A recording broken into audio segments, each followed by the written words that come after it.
What's with you? What's with me? Self-abomination, Eddie! My hands are contaminated by the filth and chicanery! This is the psychology of Double D! Are you sure, Double D? Open wide and say Bob, Double D! Today, we're going to explore the more analytical of the Ed boys and uncover the inner workings of his mind. I spent so much time watching old Edd and Eddy reruns to uncover everything there is to know about Double D. So this would be the only video you'll need to understand this analytical Ed. While Double D is known as quote-unquote smart one of the group, he's so much more than that. He's also kind and well-mannered to those around, along with being nice and kind, also obedient. Almost to a fault, sometimes going too far to make sure his peers are following the rules. Stay calm. Ignore the peanut gallery. Go! Look out! This guy's a hoot. Can you see my hand signal? Because I'm about to make a turn. You can see his need for order in other areas of his life when he does things from labeling everything from pencils to magnifying glasses, or how he wants a lot of his tools to be organized according to the system that he's laid out. 5,239 ants, Ed! Pick them up! Pick them up! Now, nobody's need to have things organized and cleanly is probably because he has some type of OCD. Other than wanting things to be in order, he also wants them to be clean, and he has an aversion to things being dirty, which is a trait of OCD. While most people don't like dirt, Double D was having a full-on mental breakdown when he wasn't able to take a shower. Zip-a-doo-dah! Stop it! Stop it! Stop it! Get a grip on yourself, mister! OCD isn't the reason that Double D follows the rules and laws to a T, because while a person with OCD may have to have certain things in order, it doesn't stop them from breaking the rules and laws. The reason for Double D's belief in following the laws are varying. The main one I've heard of the most was that Double D has Asperger's or autism. And that's because following rules and laws is a common trait among people who are on the spectrum. Because while people on the spectrum are generally known to have a hard time understanding social cues and social rules, it's not hard for them to understand things that are clearly laid out for them, which would be things like rules or laws. Don't forget to subscribe, because your sub can help these boys get one jawbreaker. And Double D does show a lot of signs for something like Asperger's, because he speaks in a flat tone, he feels awkward in social situations, he shows very few emotion, and he has a very advanced vocabulary. But I disagree. If you ask me, I don't think Double D has Asperger's or autism. If we were only looking at Double D's character in the early seasons, then I would probably say, yeah, he does have autism or he's on the spectrum. But as the show goes on, he doesn't fit a lot of the symptoms for Asperger's. The biggest one being his ability to understand social interaction. We see Double D be able to express his emotions to his friends and peers, but also being able to read the facial expressions of his friends and accurately respond, whether it is through kindness, surprise, or anger. Okay, that's it! I'm gonna give you such a thrashing!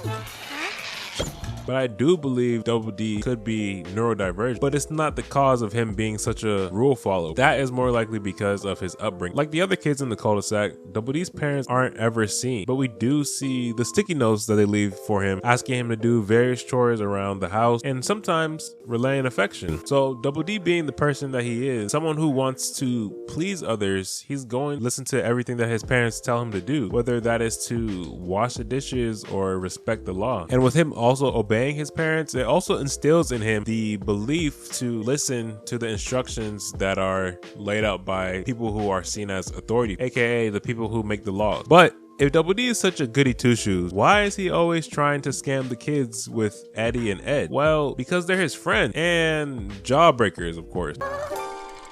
How can something so bad taste so good?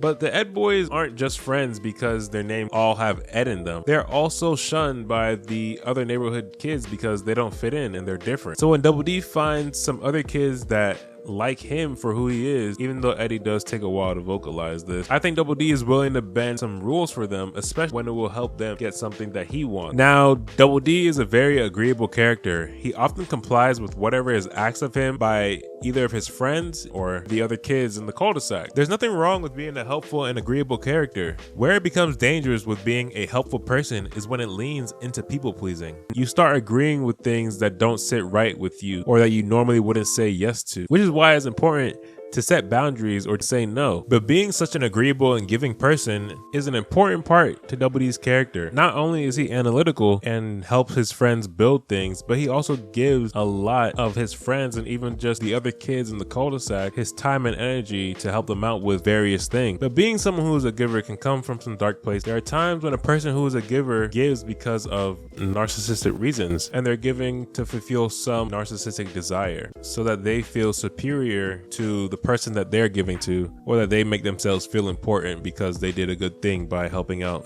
somebody that's in need. Other times it can be because the person that is doing the giving is looking for something in return, sort of a I scratch your back, you scratch mine, without letting the receiver in on the whole ordeal. And lastly, our propensity for giving can come from having low self-esteem, because the giver believes that they will be liked if they're doing something for another person. Now, of these three reasons, Double D's reason for giving probably comes from low self-esteem, because if anybody is a narcissist, it's Eddie. You can see a lot of signs of low self-esteem in Double D's character. He doesn't have a lot of confidence. Among the Ed boys, he is the one that's probably the most timid. And as I said before, his giving and helpful nature kind of leans towards people pleasing, especially considering his relationship with Eddie. And he doesn't really enforce his boundaries when somebody steps over them. But fortunately for our Ed boy, he doesn't stay like this forever, and that's something I love about this show. Even though the characters aren't supposed to change because of the episodic format, Double D is one character that grows from the first episode till the end of the movie. In the beginning of the show, he would have gone along with any harebrained scheme that Eddie came up with, or let Eddie boss him around. But in the later seasons, there are moments where he sets boundaries and simply just says no to things that Eddie comes to him with. How could you? You falsely swindled those unsuspecting children out of their allowances. Oh, I know. That's what we do in every show, but not like this. Now, what caused this change in his character? We don't really know, because there's no one episode that is seen as the turning point for his character. But I think he spent enough time with Eddie, and I don't mean that he got sick of him. Well, maybe he did. But I mean, after spending so much time with Eddie, somebody whose main character trait is his overconfidence, some of Eddie's confidence started to rub off on Double D. Enough confidence where he could stand up not only to strangers sometimes, but also to his friends. That's all I got on the psychology of Double D, the Ed boy who's so much more than being the analytical one. Let me know your thoughts if I missed anything on Double D's character, and if you would like to add anything about Double D's character, go ahead and put it in the comments below. If you'd like to see another video I did on Ed, and Eddy, check out my video on the psychology of Eddie. Don't forget to subscribe, or you're gonna owe these guys 25 cents, and I'll see you guys next time. Peace.